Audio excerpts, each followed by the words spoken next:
The Aussie housing market is cooked, and you're not crazy for noticing it.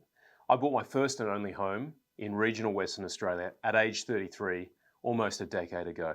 I live in it today and I still have a mortgage on that home. But it was much easier for me a decade ago to buy a property than it is for you today. It's much tougher today. Why is that? Well, demand has gone through the roof. Under Anthony Albanese and Labor, we've seen record immigration into this country. They've pumped 1.5 million people into Australia. That's the size of the city of Adelaide. We've also seen runaway inflation under Labor, and you've had 13 rate rises. That's why it's so tough to get into a home these days. What are we going to do about it? Well, the Coalition has a 5-point plan, but I want to focus on 2 aspects of the plan.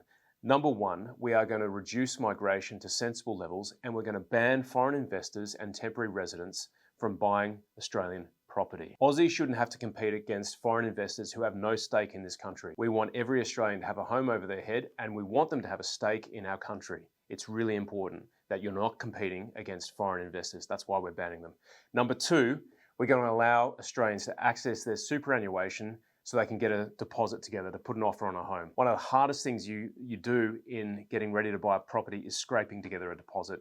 And if we can allow Australians to access their super, they can get to that deposit sooner and get into a home sooner. Banning foreign investors, allowing you to access your super, that's part of our plan to get Australians into homes sooner. Authorised by Andrew Hastie, Liberal Party, Mandurah.